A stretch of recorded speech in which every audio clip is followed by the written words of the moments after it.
Salam semua pendengar, kita berjumpa lagi ya. Baik, pada posting saya kali ini, seperti mana saya telah janjikan ya sebelum ini, saya akan kongsikan bersama anda satu contoh bagaimana proses penilaian kualiti kredit pelanggan anda boleh dilakukan mengikut sistem skor atau pemarkahan berdasarkan 10 kriteria yang telah saya beri sebagai contoh pada posting saya sebelum ini ya. Sebelum itu, dalam sistem skor ini ya, memandangkan contoh saya ini terdapat 10 kriteria untuk memudahkan pengiraan, maka saya akan memberi setiap kriteria maksimum 10 markah. Jadi 10 kali 10 menjadikan jumlah keseluruhan markah sebanyak 100 markah ya. Baik, kita mulakan ya. Bagi kriteria pertama, semakkan SSM sebagai contoh. Sekiranya anda dapati syarikat tersebut status baik dan aktif melebihi 5 tahun, maka itu 10 markah. Sekiranya syarikat tersebut status baik tapi aktif hanya antara 1 ke 5 tahun, 7 markah. Sekiranya syarikat tersebut status baik tapi hanya aktif kurang dari setahun, maka anda boleh bagi 3 markah. Dan akhir sekali, sekiranya syarikat tersebut tidak aktif langsung ya dekat semakkan SSM, itu kita beri dia 0 markah ya. Untuk kriteria kedua pula, bagi semakkan anda dengan laporan kredit Sitos pula, ini sangat mudah. Lihat saja laporan Sitos mereka dan sekiranya skor Sitos mereka ialah antara 700 ke 850, kita bagi 10 markah. 600 ke 699 skor dia 7 markah.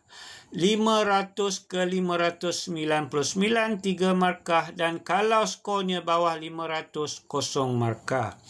Seterusnya, bagi kriteria ketiga, rujukan pembekal. Sekiranya maklum balas dari semua pembekal mengatakan pelanggan anda ini sentiasa bayar tepat pada waktu dan seorang yang tepat ya bayaran dia bagi 10 markah.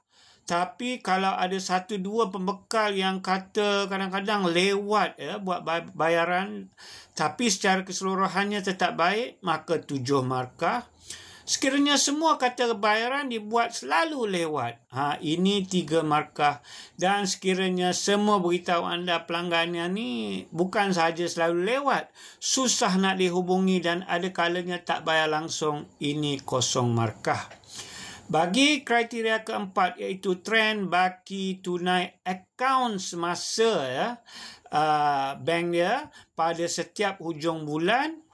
Sekiranya anda lihat trend yang meningkat, tunai dia, baki tunai meningkat dan positif secara konsisten, maka ini anda boleh bagi 10 markah.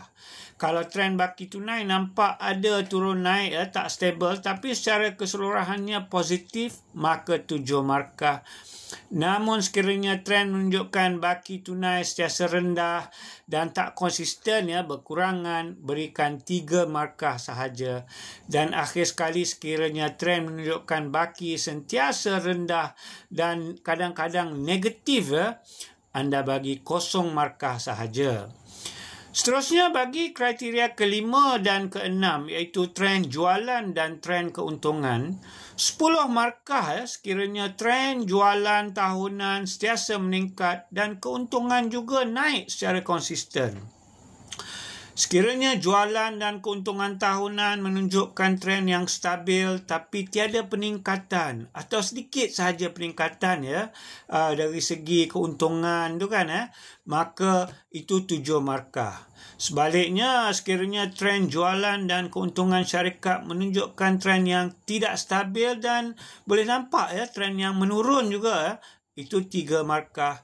Akhir sekali, sekiranya trend jualan menunjukkan penurunan yang ketara dan keuntungan yang merosot atau boleh kata mungkin mengalami kerugian, 0 markah.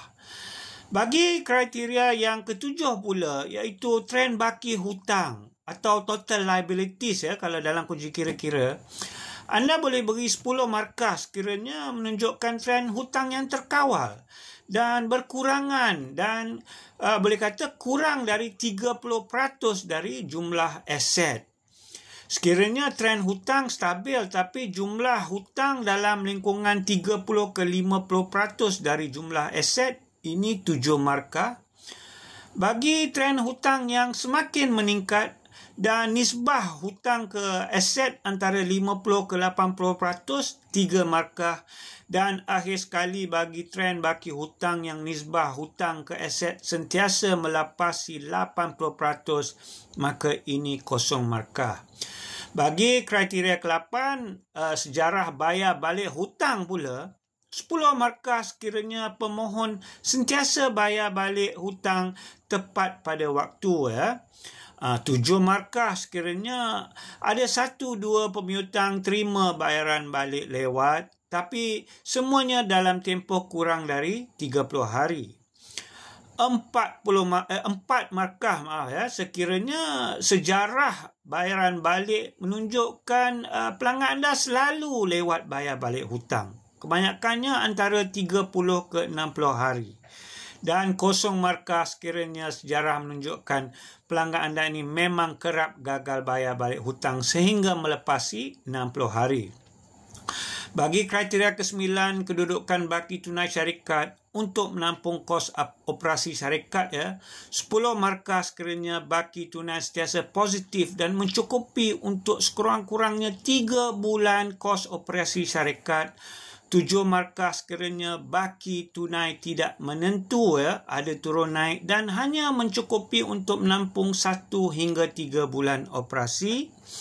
4 markah sekiranya baki tunai kadang-kadang negatif dan hanya cukup menampung 1 bulan operasi. 0 markah sekiranya trend baki tunai hampir sentiasa negatif dan kerap terpaksa menggunakan fasiliti overdraft untuk menampung kos operasi. Dan akhir sekali bagi kriteria ke-10, jumlah had kredit yang dimohon jika jumlah yang dimohon ini kurang dari 15% dari jumlah jualan tahunan pelanggan anda, 10 markah. Kalau antara 15 ke 30% dari jumlah jualan tahunan, 7 markah. 3 markah sekiranya antara 30 ke 50% dari jualan tahunan dan 0 markah sekiranya melebihi 50% dari jualan tahunan syarikat pelanggan anda. Baik, diharap dengan panduan pemarkahan ini atau skor sistem sedikit sebanyak dapat membantu tuan-tuan dan puan-puan mempraktikkan sistem scoring ini dalam proses penilaian kualiti kredit pelanggan anda. Sampai di sini sahaja posting saya untuk kali ini. Diharap para pendengar nantikan posting saya seterusnya dan terus memberi support supaya channel saya ini dapat memberi manfaat kepada kita semua. Sekian, terima kasih. Jumpa lagi.